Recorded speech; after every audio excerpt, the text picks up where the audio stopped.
So it's time for you to sell me this pen on Devin Carter. Here we go. So when it comes to Devin Carter, it's as simple as this. As an adult, sometimes you'll be in the street and you might run into somebody and end up in a street fight. If you were to ever end up in a street fight, you'd probably want somebody like Devin Carter. He's the type of guy who can maybe finish things up with, his fist, but also is willing to jump off a wall and do a Superman punch to end a fight as well. He's an absolute brawler of a player, crazy manic energy, but also doesn't mean that he's playing out of control.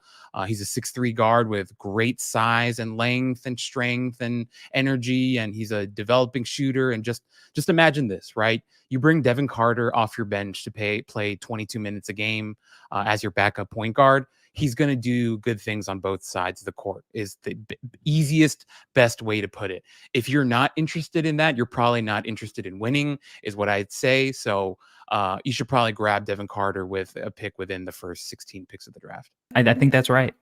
Yeah. I think that you should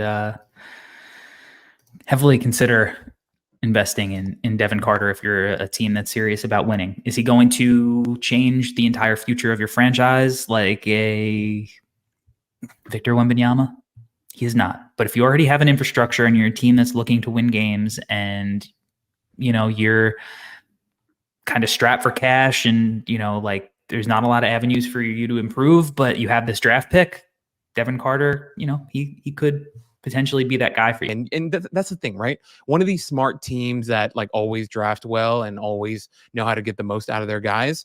That's, in my opinion, that's the exact type of team that's going to take him. So whatever version we think we are going to get of Devin Carter, we're probably going to see an even better version in the NBA, at least defensively to start. Yeah, I mean, look, he gives multiple efforts. He makes winning plays. He's an absolute stud on that end. Yeah.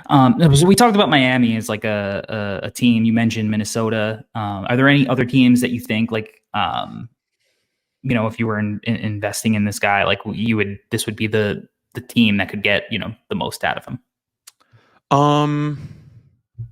I mean, look, if they didn't have a million guards, just what do you do if you put Devin Carter on the Magic? Obviously, they need more shooting in that type of lineup, but it's just in a fantasy world, you have Devin Carter, Jalen Suggs, and Jonathan Isaac on the floor together.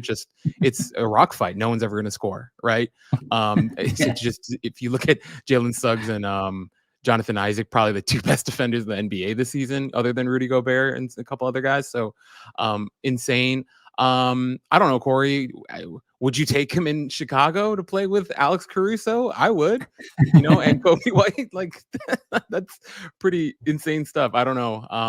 I just think once again, him on a good defensive team.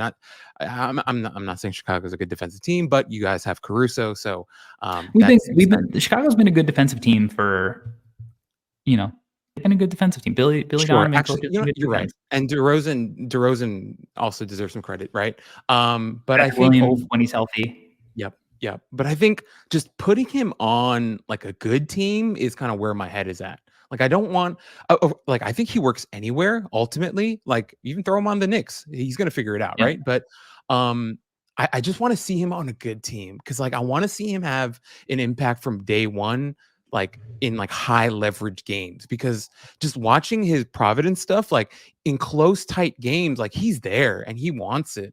And so I just want to see him early on in high leverage type of situations and just what that looks like. Cause I think it'll be really exciting. Yeah. And one other team that we didn't mention, Phoenix, that kind of needs somebody in the short and long term, right? Who can play that more simplified offensive role and then just be an absolute menace defensively and not have to expend all of his energy there because he doesn't need to worry about scoring with Bradley Beal, Devin Booker, and Kevin Durant, and could play in those high leverage situations you were talking about. I think that would be really interesting as well. Okay. So if you're buying stock in Devin Carter, who may you have bought stock in previously? Okay, so a couple of names here. Prospect chemistry. Guy I already mentioned 3 times already, Miles McBride. hard not to think about him just because Miles McBride didn't come into the league as a dead-eye shooter.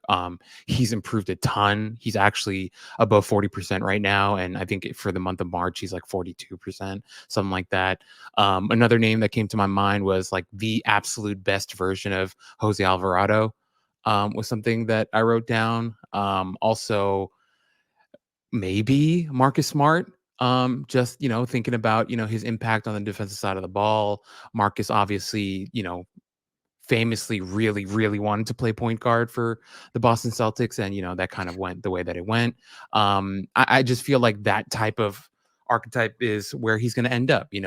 He's going to be a smaller guard, but doesn't feel super small just because of his athleticism, strength, and length.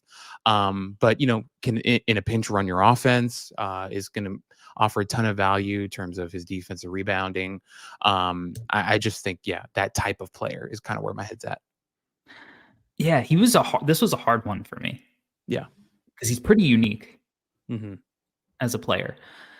So I went like devil on your shoulder version of Brandon Pajemski. Like little more chaotic. Yeah. And frenetic. Like strengths and weaknesses are flipped a little bit for both guys. And then like if you shrunk down Scotty Barnes, maybe like if you just pressed Scotty Barnes down and made him 6'3", Scotty obviously a much better playmaker. But like, I don't know, maybe if he was 6'3", and he couldn't see over all of the defenses so easily, maybe he'd play a little more frenetic too. But like just that chaotic energy, high motor guys who like will pick you up and just shadow you. And so, but he was hard. He was definitely hard, man. Yeah, it's not easy with him just because once again, like you don't find a lot of guards like this. But the reason why I picked the guys that I did, and I like your guys too, right? With Pajemski, obviously, like it's these smaller guards that can fight and compete and be influential with even with their lack of size. I think is kind of where my head was at.